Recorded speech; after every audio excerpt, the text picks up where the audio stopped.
Yeah. Lil Brunson back at you with the back at you, and I am the best reporting on the Eagles. Listen, man, we're going to get into it real quick because I got like actually two parts to this that I want to talk about. Let's talk about day one of training camp. Let's talk about how everybody just looked, things just look up. Let's talk about how Carson Wentz is leaner. According to what I know, some of you guys caught the press conference. I caught the press conference too. Let's talk about first of all, I want to address some things that I find just remarkable. Miles Sanders. They're saying Miles Sanders is looking really good. It's really no surprise because a lot of people wanted him. I don't really watch a lot of college football. I heard of the potential of Miles Sanders. Just wow, man, just wow. Congratulations to Miles Sanders, man. The Eagles did the right thing. You could tell we got a new medical staff. Remember, we didn't put too much on him in OTAs. We let him rest. We let him get ready, and now he's healthy for training camp.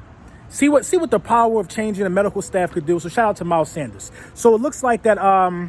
It looks like Big V will get a lot of the guard reps at Brandon Brooks' position while Brandon Brooks is healing up and stuff like that. So that's not really surprising to me, man. Big V is a solidified vet.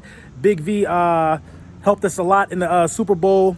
So, congratulations to Big V being versatile enough to be able to step in and get some of those reps right there, man. Nelson Aguilar made a really good catch according to, just speculations and what everybody is saying that happened in day one of training camp. And another guy I want to talk about, man, Mack Hollins. Mack Hollins is getting in on some 11-on-11 action. Now, of course, they talked about Carson Wentz looking good. That's no surprise. It's training camp. Carson Wentz is of the elite caliber when it comes in terms of quarterbacks in the NFL. So him looking smooth and fluid in training camp, not a surprise to me, man. He's working on a connection with Deshaun Jackson, obviously. Everybody was in attendance. That's a good thing. The usual guys that are hurt, not the usual guys, but the guys that we already knew of being hurt, like Jalen Mills, Ronald Darby, those guys were all in attendance. Everybody's starting out on the PUP list. I can really see a real dominance, just a dominant ambiance about our running back room this season. Something's telling me that we will get to that. We will get to form. Just a collective group of running backs who bring something to the table and will be able to contribute to us going deep in the playoffs. Now, you need the running backs, in my opinion, in the cold winter months. We know how football works by now, right? You need the running backs in the cold winter months to kind of help shape and get things popping, man. Everybody was there. Malcolm Jenkins, man, just people getting ready and just getting acclimated for the season, man.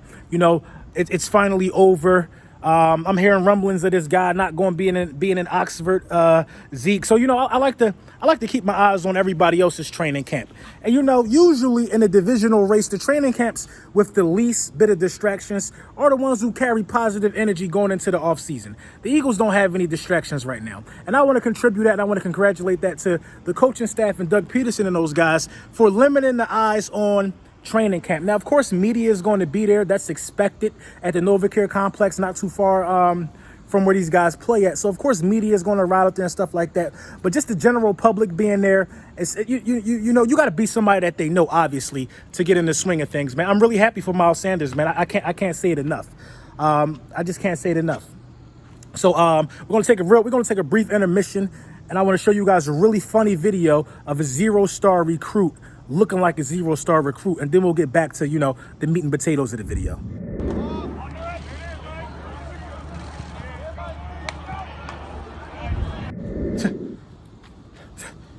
0-star recruit's gonna do 0-star recruit things. But anyway, what can really hold us back at this point? Now, earlier in the video, we recapped training camp and we basically regurgitated what everybody else is saying, the reports. What can really hold us back, though? I look at it like this. One of the main things that can hold the Philadelphia Eagles back is not the actual players, in my opinion, because the talent is there. The coaches have a job to do by putting these guys in a position to succeed. They have a job to do. If you can recall last year, Mike Groh was saying things like, I didn't really know how to use Golden Tate. I don't really know this. I don't really know that. Those things are unacceptable when you have this level of talent on a football team. Now, Mike Groh can really run this ship into the damn dirt for us this season if he goes out there calling childish plays in the beginning of the season. Mike Groh can really, really hurt this football club. This is what Mike Groh needs to do if he's going to be calling plays. In my opinion, Mike Groh needs to run the damn ball. Mike Groh needs to call plays that are going to get us in a second and third and manageable. Mike Groh don't need to be dropping back on blitzing downs.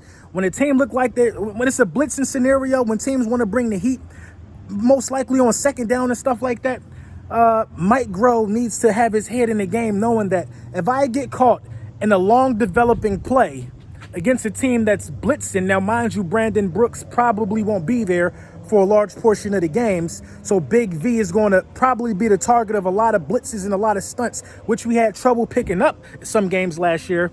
He got to get his head in the right, and he got to get his head in the game. He got to get his head in the game, whether it's bringing extra blockers down. Mike Groh has to call a perfect game for 16 straight times, man, including the playoffs. He got to extend it beyond 16 straight times.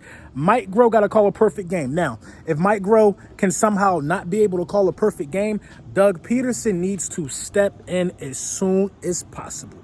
Now, these are just the things that I feel the coaches need to do for us to be successful. The talent level is there. The talent level is there. If Mike Groh cannot call a successful game, Doug Peterson needs to command the ship. He don't need to keep giving them chances. I don't want to hear at the podium, I trust my guys, I believe in my guys. Doug Peterson got to know when it's time to take over, period. Now, as far as the defensive coordinator goes in Jim Schwartz needs to not play sticks defense.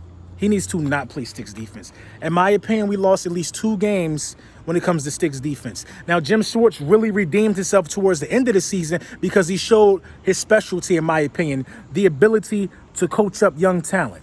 And speaking of this young talent, I think Avonte Maddox and Rasul Douglas were getting starter reps in practice and training camp today because obviously you don't have Ronald Darby and Jalen Mills.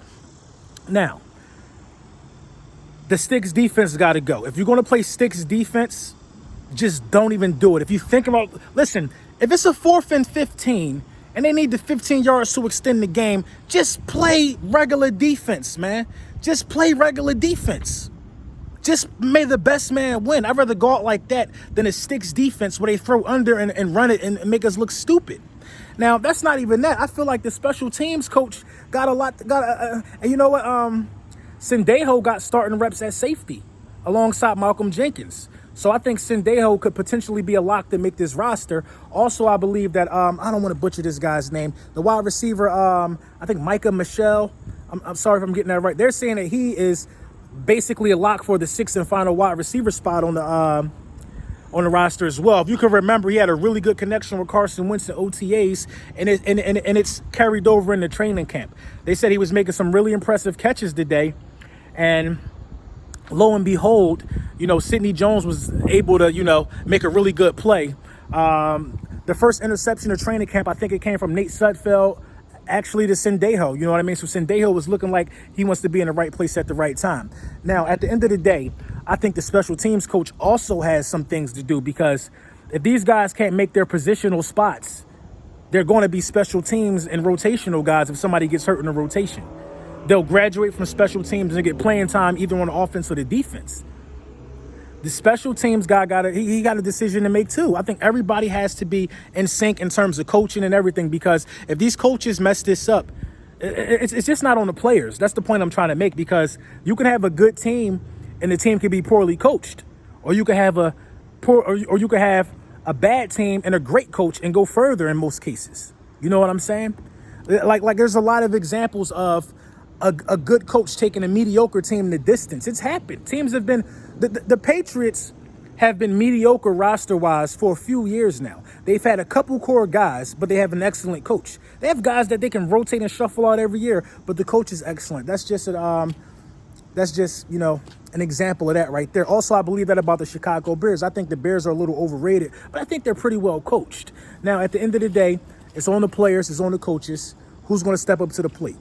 Let me know what you guys think in the comments. Lil Brunson back at you with the back at you. Don't forget to like and subscribe. And thank you guys. We hit 6,000 subscribers last night. So I appreciate you guys, man. We on the 7,000 now, man.